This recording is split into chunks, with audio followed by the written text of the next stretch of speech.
Hey, this is Max at 343 Labs. We're a music production school based in New York City, Berlin, and online.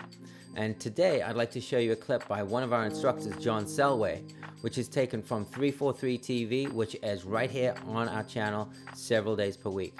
Now, if you want to watch the full stream, head over to studio.343labs.com, link in the description, which is our new producer hub where you can meet other producers, get free content, collaborate, and get feedback on your music.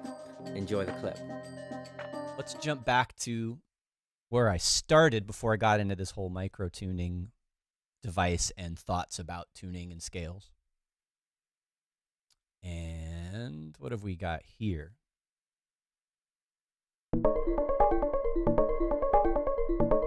So this isn't micro-tuning, we're not there yet. This is me talking about, or thinking about, sequencing groups of notes rather than single notes, using Live's arpeggiator, using chord trigger.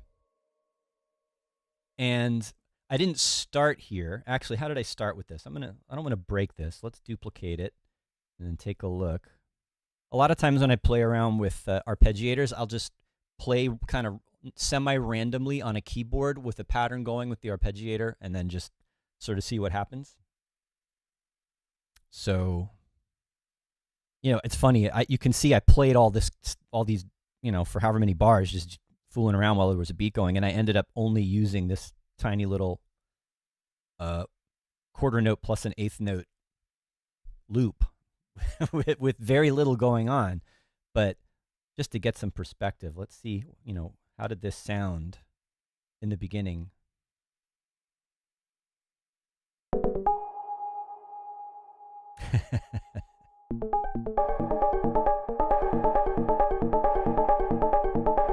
Let's even take this a step back. There's a couple things going on in the arpeggiator which I wasn't doing in the beginning.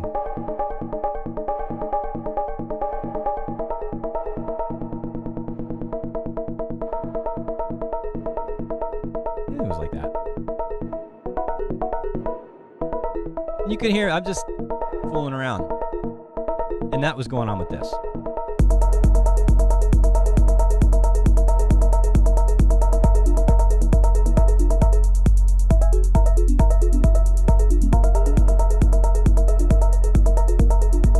So not playing big chords, just playing, you know, two notes at a time and kind of going back and forth, high, low. There I went with the triad. And any of these could potentially be the beginning of a track, I think.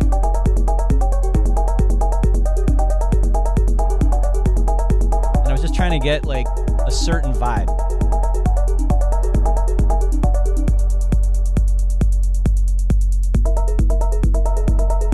Go over here.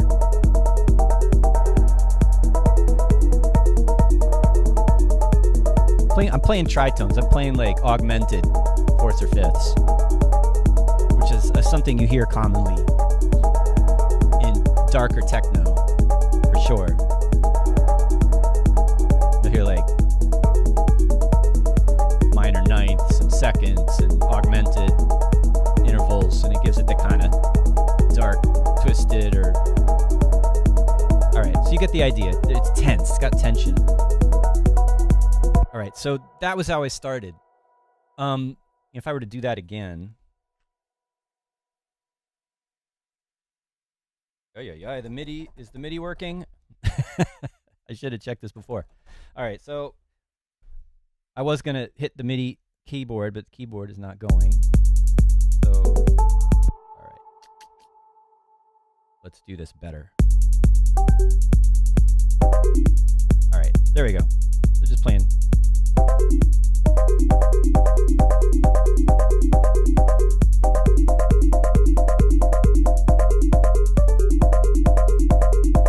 You see what I'm doing, right? And just to point out, for those of you who aren't usually using chord trigger mode, it's not, you know, normally you play a group of notes and it breaks them up into a melody. In this case, it's playing it's just repeating the notes that I play. So.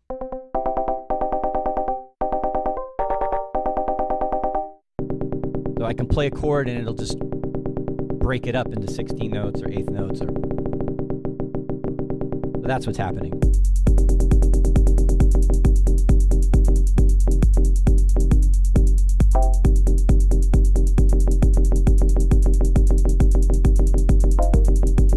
All right, I'm like, why isn't it playing more notes? I realized I had restricted the polyphony on this instrument to 3. Let's put it back to 8. All right, wow, not having the keyboard working is really annoying.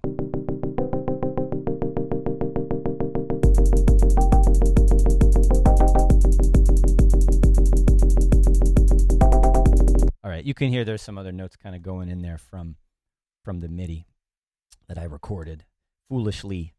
All right, so anyway, just a little bit of a backtrack to talk about what I mean. Let's get rid of that and go back to what sounds good.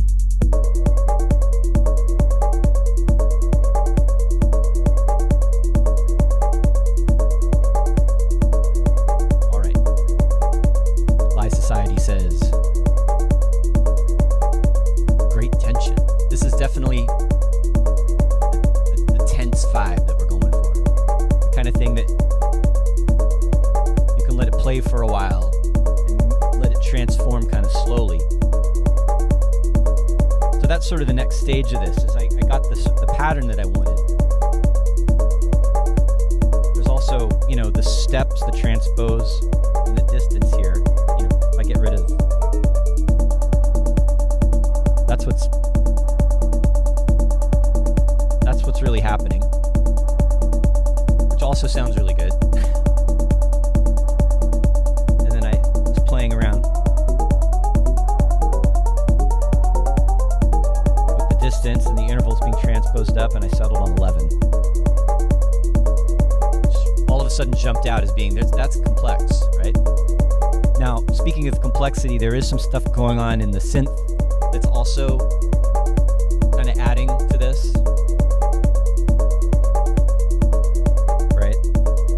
It's not that complicated of a sound. Basically, I'm just using a sine wave with some FM.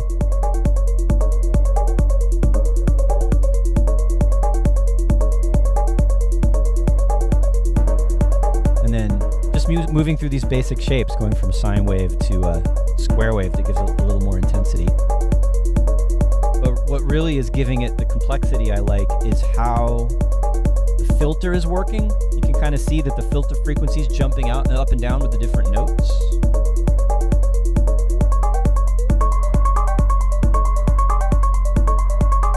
Let's open this up so we can see it better. All right, so I've got the filter resonance and the filter frequency note tracking the note. So this is what it sounds like without, which also sounds cool.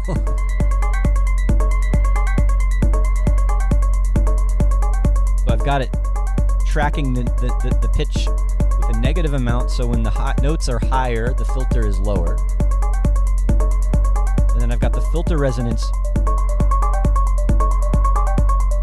boosted when the notes go higher. And there's the opposite. If I go negative, you hear the resonance boosted when the low notes are playing.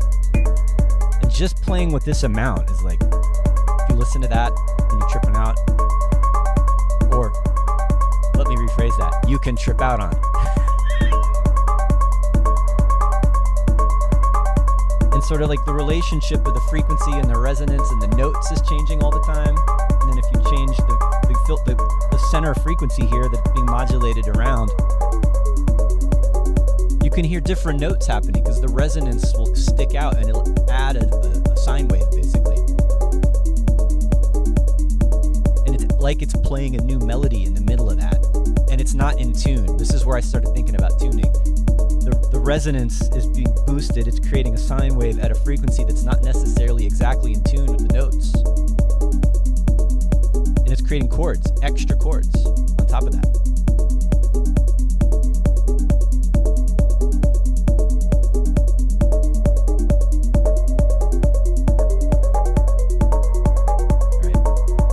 That's kind of the bulk of the sound. I mean, there's a little bit of envelope modulation, but mostly it's what the key tracking is doing.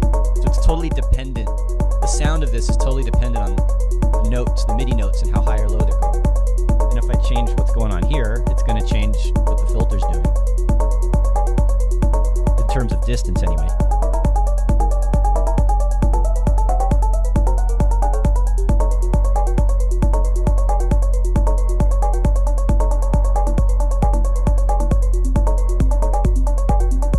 Oh my God. What is going on? 4 steps and it's added so much extra complexity. It sounds way more complex than you would typically think an arpeggiator would sound. And then, again, I'm giving it multiple notes. And we're doing that key tracking thing. Another thing I was playing around with is the retrigger, which is something I like in Live's arpeggiator, where you can sort of restart the sequence according to a beat or a note length. That's set to 3/16 now.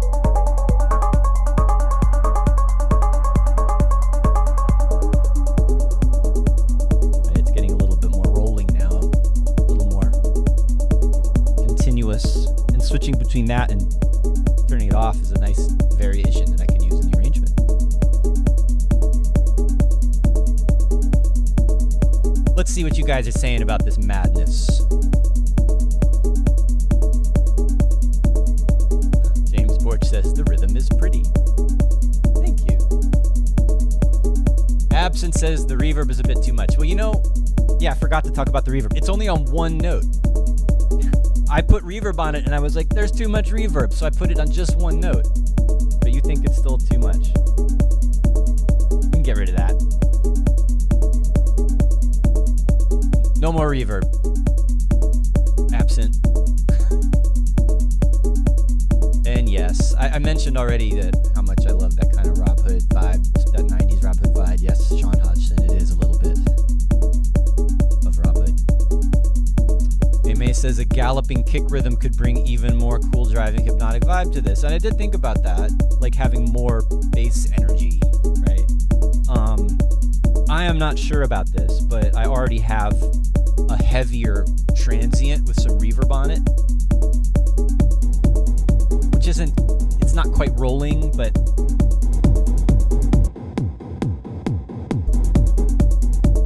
I'm not sold on this 100%. It was just an idea.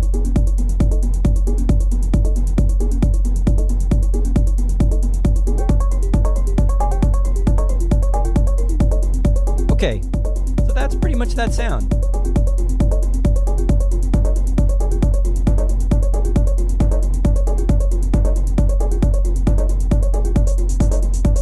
And, it is what it is. It's a track starter, I would say.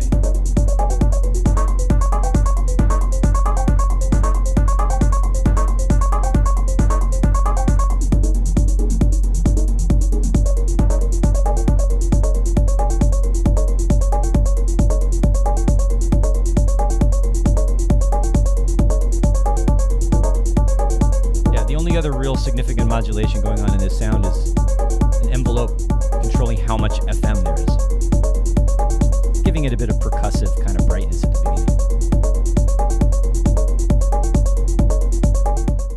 I hope you enjoyed that. Again, if you want to watch the full stream, head over to studio.343labs.com, link in the description below. And that is our new producer hub where you can find free content, collaborate with other musicians, get feedback on your music, and just meet a community of like-minded artists and producers. See you next time.